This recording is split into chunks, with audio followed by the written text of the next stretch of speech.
Helping Seniors Television, all about improving quality of life for seniors. If you're a senior, know a senior, or plan to be a senior, then this show is for you. It's all about helping you develop your own aging plan so you can age actively and with dignity. Helping Seniors Television from the Helping Seniors Network of information, education, and resources. We say there's 7 components to your aging plan. The first is you got to stay well. You got to do everything you can to maximize your wellness. And that's why that's like job one. So that's why our 11 o'clock hour, we try to bring you somebody that is going to add value to your wellness. And I'm really excited to hear Liz's presentation today because it's things we don't think about. I was talking to somebody that we work with who said, I need somebody to come over and help me put my shoes on. Literally, they were talking about needing to hire help because from their own perspective of mobility, that's a very difficult thing for them to be able to do. There's a lot of things that we have to think about as we go through this. Point number 2, your legal plan. We were just talking about Andrew and don't do this on your own. Number 3, financial plan. I'm excited to say that the person who serves as our treasurer for our nonprofit, her name is Tisha Hill. She is actually agreed to give us a primer on the thing. She works with Raymond James, so everybody's always asking her stuff like which way is the market going and all that. But this is kind of her bailiwick. She's going to come and speak to us in the Knowledge College. Point number 4 is most people say, I want to age. And so we're always trying to come up with things that will help you do that. I talked today with Danica is probably going to be a very good fit for that kind of thinking. If your goal is to stay home safely, but you might need help later with things, you have to have that right help in place. The next point is sometimes people say, I'm okay. I want to relocate. The house is too big. Kids have all moved out. So maybe we could think about senior living options. We could downsize, do something else. So that's another effort on the aging plan. The next one, we put them together, is organization and transportation. These are things you need in your aging plan. And then the last part, which is very important, is getting your Medicare ducks in a row so that you are prepared to manage your medical bills and things like that the best way you can. So that's the aging plan. And that brings us to today's topic. So Danica Scuderi-Carluccio has been a friend of Helping Seniors for, oh my goodness, a bunch of years now. And I remember you saying that years ago when you've been doing this for a long time. And then I remember years ago, you were saying that Kathy Rowlands actually helped you get everything started in the business. And this is something that I never understood. And I wish I'd known when our moms were alive that you could have help called a care manager, or case manager. Because if you're a good son or a good daughter, you're always concerned about trying to do the right thing for mom or dad. And yet the problem is you might think you're smart, you might think you're intelligent, but you have no frame of reference when you get into these medical things or these questions about healthcare. So how do you make decisions when you don't know what you're doing? So with that, I asked Danica to come and speak to us today and give us some pointers of things that we will want to know about understanding everything with case and care management. Maybe even my first question to you would probably be like, how do you define the difference between them and things like that? So with that, round of applause for Danica. Good morning. My name is Danica Scuderi-Carluccio, and I'm the owner of Advocates for the Aging. My speech today is going to be initially interactive. I want to kind of get your arms warmed up, so I'm going to ask some questions. How many of us are aging? Exactly. That is why Advocates for the Aging is for everybody. And we want everyone to know that they should have a plan of care, no matter what your age is. Let's talk about estate planning. Who knows what I mean by estate planning? Those arms again? Okay. How many people have done their estate planning? Oh, I love it. Impressive. And how many people have done their estate planning through an elder law attorney and not online? All right, great. Here's a quick overview, just because I'm going to wrap around in a few minutes why and what case management is good for. I am not an attorney, full disclosure. I leave that to Amy Van Fossen.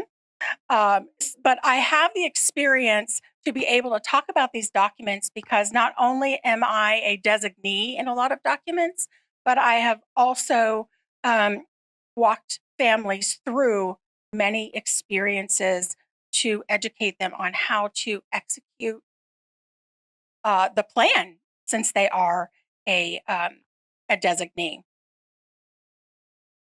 When you're giving someone a power of attorney, it is not just giving someone the ability to pay your bills. Your power of attorney can manage your investments, your real estate, your recreational vehicles, anything that has to do with your financial life. A healthcare surrogate is someone who will make decisions with you or for you in relation to anything medical. Okay. A living will is your designation of how you want your life to play out towards the end of your life. Do you want extraordinary measures? Do you want comfort measures only? And extraordinary measures can be ventilators, peg tube feeding, and end of life measures can be comfort through hospice and through medication. The living will does not address CPR. That's very important for you to know that that is a whole separate document. And typically, an attorney does not do anything with a do not resuscitate. Typically, I'm not saying they don't. A lot of your medical doctor or the hospital will talk to you about that, or a really good case manager like Kathy Rowlands over there. A last will and testament and a trust, those deal with, again, your real property, what you want done with it to take care of you towards the end of life. I'm not going to get into all that because you're probably saying, hey, we're here to learn about case management or care management. All right, I know. So let's get down to the nitty gritty. Case and care managers, depending on the scope, can assist you and your designees in the role of anything that is going on in your life. We offer guidance and resources when you need the assistance most. But what do I really mean? What I really mean is, let's break it down into a scenario. How could a case or a care manager help you? So here it is. It's the holidays. And your daughter is finally coming home. She lives in Washington and hasn't been here for 5 years to see you. She's excited. Even though you talk every day, she hasn't been home. So she pulls in the driveway and notices your lawn is overgrown. Your garden is not manicured like it used to be. She chalks it up, maybe the lawn man's sick. She enters the home through an unlocked door. Surprise. She sees piles of trash, overdue bills, and lots of food guarded throughout the home. And she sees you nowhere. She finally finds you asleep in your bed at noon. When she wakes you up, you're very disoriented. You do not even recognize her at first. She's asking, what's going on? Why are you here? Who are you? You're a little startled. Your daughter's a little startled, saying, hey, Mom, what's going on? You're not making sense. She calls 911. You're taken to the ER. Your behavior is suddenly belligerent. You're yelling at the medical staff. You're yelling at your daughter. And you're accusing your daughter of taking your money and not coming home at the proper time of curfew. Your daughter has no idea what's going on. And she's just at a loss because every phone call you have had with her for 5 years, hey, Mom, how are you doing? Fine. Everything going okay? Absolutely. Did you eat dinner? Yes. Are you still seeing your friend, Mrs. Smith, at bingo or church on Sundays and Saturdays? Absolutely. Simple. Yes. Simple questions, simple answers. As the ER is running tests and you're trying to calm down your daughter's trying to calm down. She's in the waiting room crying. Eventually, the medical staff tells her that you will be admitted and you should go home, that she should go home and get some rest. She's at a loss again. As she's sitting in her childhood home in disbelief, surrounded by a mountain of overdue bills, fruit flies around the discarded food, she has no idea what the next step is going to be. She calls her best friend, explains everything that's going on, and luckily, her best friend has a resource, a case and a care manager. They can offer that guidance that she needs right now. The next day, a case manager comes to the home and meets your daughter. As the case manager is listening and offering reassurance, she's taking in the surroundings. The case manager begins to ask questions. Where are your mom's important papers? Do you know that estate planning? Your daughter has no idea where those documents could be. But that case manager says, hey, let's begin to look at those normal places where they are. After finding them, located in the home, thankfully, the daughter realizes she is the designee to these documents. Your daughter does not understand what the documents mean. Although she's named, she has no clue. She doesn't even know where your banks are. She has no idea who your primary care physician is. Ironically, this is the time the phone rings, and it's the hospital. They provide an update on your condition, ask if your daughter's able to give consent for treatment. They're not breaking any rules, by the way, of HIPAA, because there's such a thing if you did not have proper estate planning as a healthcare proxy. That would be someone that can step in like a next of kin that can provide guidance and treatment. And so they ask her, what do you want? She has no idea, but she gives consent to treat and then looks at the case manager. She hires her right away. The case manager says, okay, let's get started. As the plans formulate in the case manager's head of plan A, C, mom's in the hospital, mom has a home, mom's not doing well, should she go to rehab? What are the next steps? Case manager already knows all of this and is formulating that plan. The daughter, as a healthcare surrogate, signs the HIPAA medical releases, and the case manager can now obtain records on your daughter's behalf about you. As the daughter heads to the hospital, the case manager gets to work, going through paperwork in the home, identifying medical providers, and contacting them for STAT medical records. STAT means, come on, get them quick. As the medical records come in, the case manager identified that you were diagnosed with a cognitive decline 5 years ago. You have been missing your medical appointments for the last 6 months and not taking your medications. You have high blood pressure, diabetes, and a lot of other things going on. The case manager calls the doctor and provides a summation of what she has learned.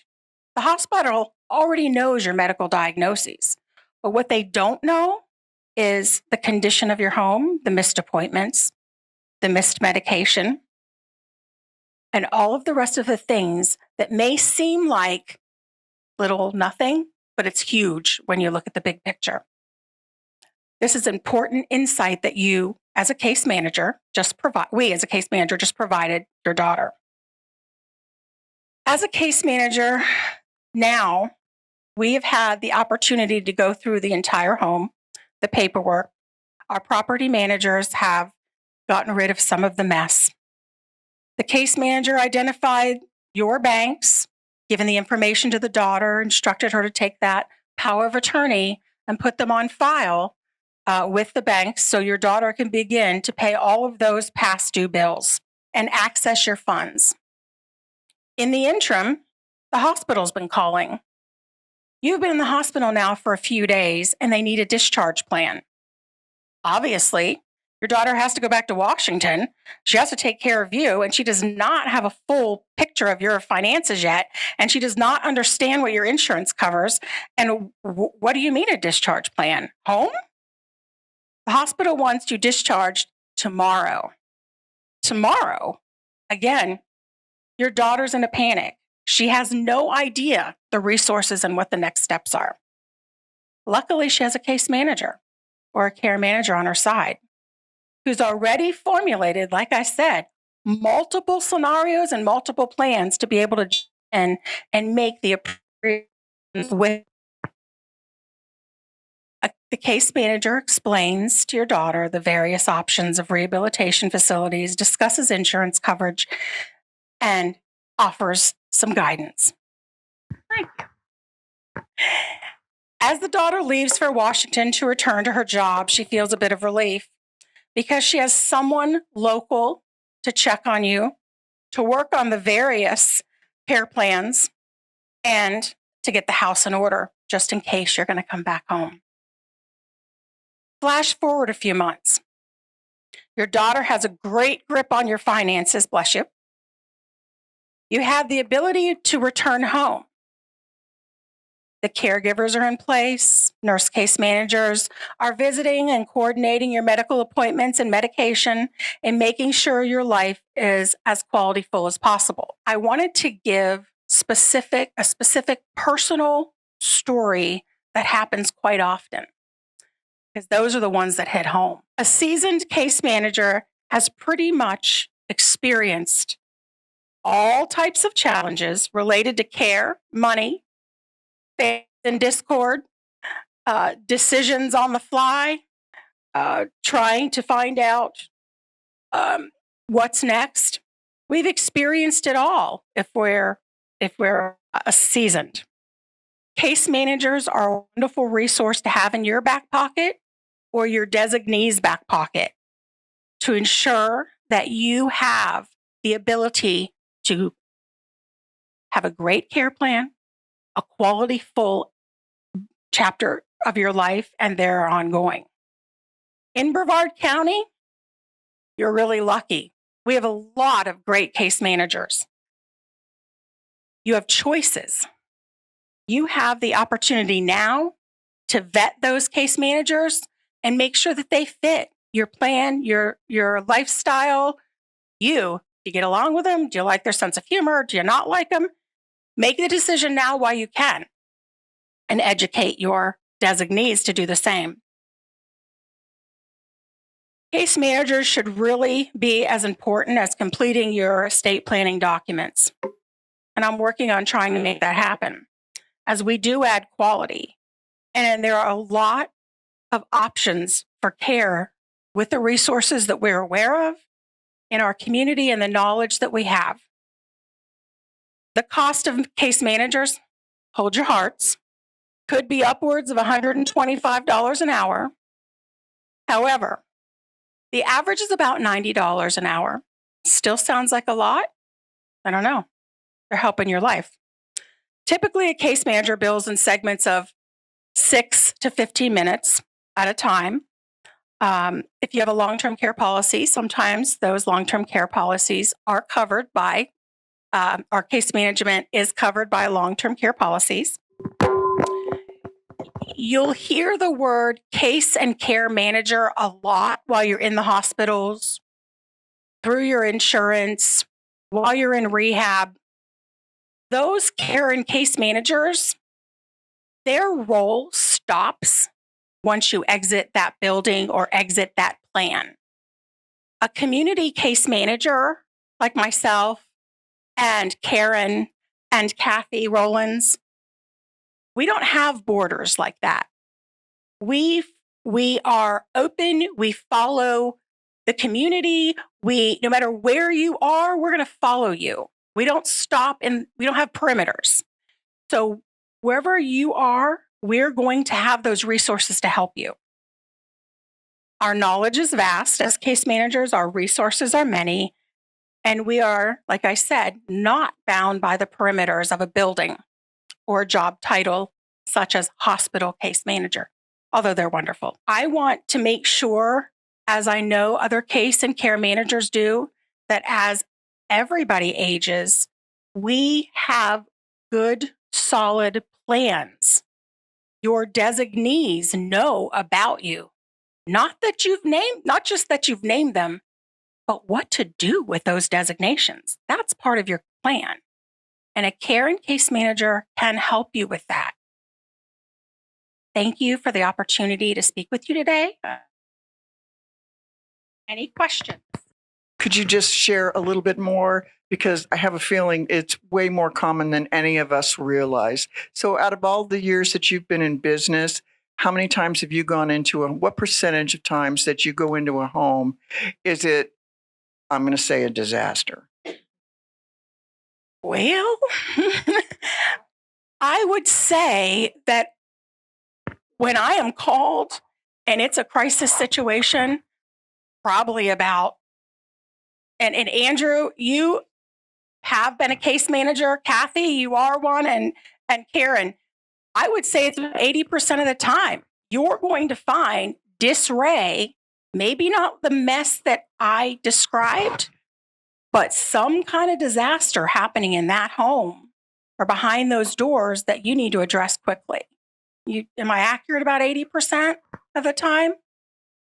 Very few times do you walk into a really neat, perfect scenario and someone needs you right now. Usually it's a crisis or, well, no, it's a crisis because they don't know what's going on. Now, the perfect plan would be you call your case manager because you're on standby at their office and say, okay, we've had a crisis. And that case or care manager can say, okay, what's the crisis? All right, we got you because we already have you on standby. So we know your history. We know your designees. We've already talked to everybody. We know all about you. Let's roll and let's make it happen and let's do a good plan. So it's not a crisis if we already know about you. It's a crisis when you have not planned ahead. Yes, sir. Well, you don't have enough money to pay $100 an hour. I got a good voice, sir. You absolutely do. You got some lungs on you. So you can call a case management office and we will still give you the resources. We will still give you the guidance in the short version, which is better than nothing. It's unfortunate that there is not a public resource that is available to everybody. I mean, I know Florida is struggling right now as it is for funding just to keep our Medicaid going and kicking and provided. So if you don't have the funds, call a case manager anyways. They're going to guide you. They're going to help. They're going to explain something to you. And they do offer, like my company, we have pro bono cases. We do offer some sliding scale depending on the situation and our caseload. So I can't speak for anybody else, but call us. The worst you can get is some free information because we're going to give it to you because case managers are not in the business just for the buck. We're in it because our hearts are in it and we want to make a difference. And you'll see that as you vet the various case management companies in this area, we're in it because our hearts are in it. So you don't have to have the money to get the information. You're welcome. Any other questions? Thank you for your time. So I have a question. I have a question I wanted to bring up because this is from my personal experience, and I really loved how Danica shared the story from the perspective of the daughter or the son coming into the situation and trying to make sense out of the chaos that they've encountered. Because I remember asking this, we've had this conversation before, and some of you may have heard this, but I remember my first experience with my mother in the hospital. And like I said, she's ready to go, but she can't come home safely. So you're going to pick out a skilled nursing facility for your they literally toss a book at me and say, figure out where you're going. And that was my first exposure to a case manager. And at that point, that's all I knew of a case manager. I didn't realize that, and the lady was nice at the hospital. She was just going, by law, I can't tell you, give you a hint, start looking at stars and things like that. And then, maybe pick something close to you and, just trying to say stuff without saying stuff. But it's a whole different level when you have somebody who's in your corner who knows the drill and can advise you on what you should do next. Right. And it's true. Case managers are in and out of a majority of the buildings, be it assisted living, nursing homes, rehabs, independent livings. We are in and out of those buildings a lot. And so we know the good, the bad, the ugly.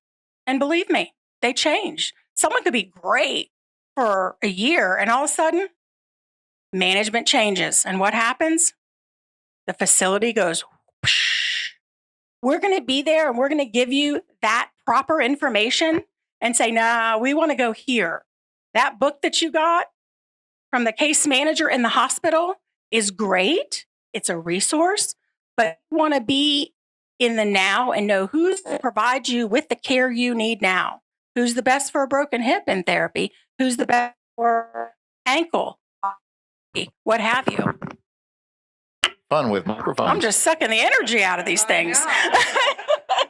So it's important to know the difference of a case and care manager depending on where you're at. Because like I said, in the hospital, their job is to get you out and placed. Their job is not to say, so honey, do you like to be close to Palm Bay or do you mind? I mean, they're not going to sit with you. They don't have the time. In their defense, they don't have the time.